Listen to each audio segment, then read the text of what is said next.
তো আমরা এরকম মনে করছি না যে একজন অ্যাকিউজড এই মামলায় রয়েছে। আমরা মনে করছি অনেকেই এই মামলার সাথে যুক্ত, এবং আমরা এই মামলার পুরো শেষ দেখে ছাড়বো। ঘটনার সঙ্গে সঞ্জয় রায় যুক্ত ছিল, সেই পার্টটাতে সে কনভিক্টেড হয়েছে। এবং শুধু সঞ্জয় রায়কে ঘিরে দিতে নয়, অনেক বড় এখানে লার্জার কনস্পিরেসির একখানা ব্যাপার রয়েছে, এবং বাকি আরো কেউ যদি এর সঙ্গে ইনভলভ থাকে সেই সবের তদন্ত চলছে, ফার্দার ইনভেস্টিগেশন চলছে। এবং সেই ইনভেস্টিগেশনটা যাতে হাইকোর্টের মনিটরিং এ হয়, সেটাই আমাদের আবেদন ছিল। আর এই জিনিসটাতে সত্যি খুব আমরা আশ্চর্য হলাম। উনি একদিকে বলছেন যে আমরা কোনো অবজেকশন করছি না, আবার আরেকদিকে ওনার যে এই ফার্দার ইনভেস্টিগেশনটা হওয়া উচিত কি উচিত নয়, এইটা নিয়ে একটা আইনি প্রশ্ন উনি যেটা তুলছেন, সেই প্রশ্নটা মানে আমাদের অনারেবল সুপ্রিম কোর্টেও মামলা বিচারাধীন। অনারেবল সুপ্রিম কোর্টও এই জিনিস নিয়ে এখনো অবধি কোনো রকম কিছু হাইলাইট করেনি। তার কারণ হচ্ছে অনারেবল সুপ্রিম কোর্টের কাছেও এটা ক্লিয়ার যে হ্যাঁ, further investigation is required in this matter. তাহলে ওনার একটা মুখে উনি বলছেন যে কি বলে, হ্যাঁ ওনাদের তরফ থেকে, স্টেটের তরফ থেকে কোনো অবজেকশন নেই ফার্দার ইনভেস্টিগেশনে। আবার স্টেটের তরফ থেকে উনি বলছেন যে যাতে কোনো যাবে না এই মর্মে উনি নাকি জাজমেন্টস দেবে।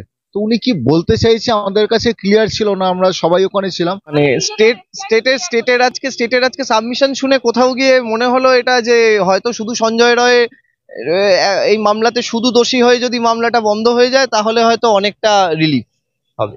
কিন্তু আমরা তো সেরকম কিছু ভাবছি না। এই মামলা, এখনো বলছি, আবারও বলছি, বারবার বলছি, এই মামলা মানে রেয়ারেস্ট অফ রেয়ার। এই ঘটনাটা একটা মানে প্রাতিষ্ঠানিক খুন, এবং সেইটাতে যে বা যারা যারা যুক্ত প্রত্যেকের বিরুদ্ধে আমরা কোর্টে আমরা আমাদের সাবমিশন রাখবো, এবং যাতে আইনের পথে চলে এবং যাতে জাস্টিস পায় অভয়া, সেই পুরো পার্টটা আমরা সবাই মিলে দেখবো।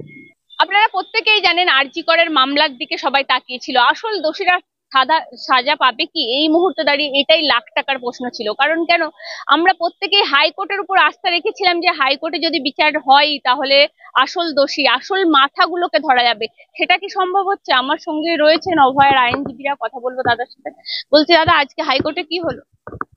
আজকে হাইকোর্টেতে আমরা যে রিটটা ফাইল করেছিলাম সেটা আমাদের ক্ল্যারিফিকেশন আনতে বলেছিল অনারেবল অ্যাপেক্স কোর্ট থেকে, মানে সুপ্রিম কোর্ট থেকে। সেখান থেকে আমরা ক্লিয়ারেন্স পেয়ে আজকে আমরা মুভ করেছি। ওখানে জাস্টিস তীর্থঙ্কর ঘোষের বেঞ্চে আজকে শুনানি হয়। ওখানে আমরা যেই ফার্দার ইনভেস্টিগেশন আছে সেই নিয়ে প্রশ্ন তুলেছিলাম। আর মূলত আমাদের যেটা লক্ষ্য ছিল সেটা হচ্ছে হাইকোর্ট মনিটরিং। সেই হাইকোর্ট মনিটরিং এর আবেদন করেছি। সেই আমাদের আবেদন সাড়া দিয়ে আজকে অনারেবল হাইকোর্ট থেকে জানিয়েছেন 28 দিনে পুরো কেস ডায়েরি সমেত সিবিআই কে কোর্টেতে সাবমিট করতে বলেছে, এবং তাতে রেপ রিলেটেড যা যা তথ্য সংগ্রহ হয়েছে সেই তথ্যগুলো আনতে বলেছেন, এবং ফার্দার যে ইনভেস্টিগেশন হচ্ছে সেইটা কোন দিকে হচ্ছে এবং কতদূর ইনভেস্টিগেশন হয়েছে সেই নিয়ে কেস ডায়েরি সমেত রিপোর্ট সমেত জমা করতে বলেছে।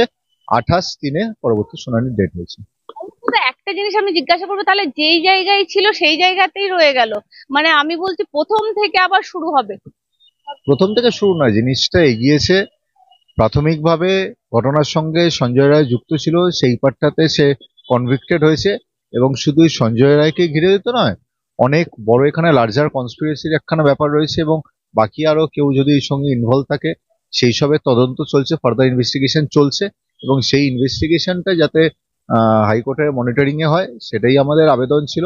এবং অনারেবল জাস্টিস হাইকোর্ট থেকে আজকে সেই অর্ডারই দিয়েছেন। 28 দিনে সিবিআই সেই রিপোর্ট সাবমিট করবে, সঙ্গে case diary. In the meantime যা যা ইনভেস্টিগেশন হয়েছে আমরা সেটা আগেও এখানে রানের এসিজেম শিয়ালদায় প্রেয়ার করেছিলাম, সেই সম্পর্কে একটা রিপোর্ট এসেছিল। আমি বলছি কদিন আগে দেখা গেল একটা নার্সকে তলব করা হয়েছে, তার ফোনে নাকি ভিডিও রেকর্ড ছিল, তাকে চাপ দেওয়া হয়েছে ডিলিট করে দেওয়ার জন্য। ওই বিষয়ে কি তথ্য আছে আপনাদের? দেখুন, ইনভেস্টিগেশনে কি কি উঠে আসছে একদম ডে টু ডে তো সেটা আমাদের জানাবে না, এবং ইনভেস্টিগেশন এজেন্সি সেটা জানাতে বাধ্যও নয়। কিন্তু তদন্তটা যাতে চলছে সেই রিপোর্ট ওনারা কোর্টকে সাবমিট করতে পারে, এবং কাকে ইনভেস্টিগেশন করে কি জানতে চাইলো বা কাকে ডেকেছে সেগুলো ডাইরেক্টলি আমাদেরকে জানাবে না। কিন্তু তাদের ইনভেস্টিগেশনের যেই পদ্ধতি বা ইনভেস্টিগেশনের যে প্রোগ্রেসটা হচ্ছে সেই রিপোর্টটা ওনারা কোর্টকে জানাতে বাধ্য। এবং সেই রিপোর্ট সমেতই যা ইনভেস্টিগেশন হয়েছে সেই তথ্য যেটা কেস ডায়েরিতে থাকে সেটাই সিবিআই আগামী 28 তারিখে প্রডিউস করবে অনারেবল হাইকোর্টেতে। একটা জিনিস আমরা নিঃসন্দেহে এক্ষেত্রে জানা গেল যে এই যে সঞ্জয় রায় একা নয়, এক্ষেত্রে এটাতে এখন কি স্ট্রিক করে? দেখুন, আমরা তো মনে করি একা নয়, এর পেছনে অনেক কিছু রয়েছে এবং বড় একটা কনস্পিরেসি রয়েছে। সেই জন্যই ফার্দার ইনভেস্টিগেশনটা চলছে এবং আমাদের যে আবেদন কোর্টের কাছে রাখা হয়েছে, কোর্টও সেটাতে সায় দিয়েছে এবং সেই জন্যই সেই তার উপরই বেস করে আজকের এই অর্ডারটা উনি দিয়েছেন।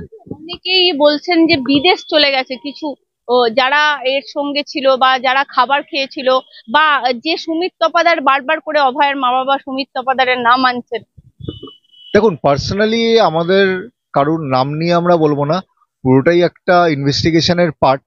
কেন, কিছু জায়গায় গোপনীয়তাটা মেনটেন করা উচিত, তার কারণ সেখানে তথ্য প্রমাণটা যেহেতু লোপাট হয়েছে, যাতে পরবর্তীকালে তথ্য কোনো রকম এদিকে ওদিক না বেরিয়ে যাতে কোনো রকম নষ্ট না হয়।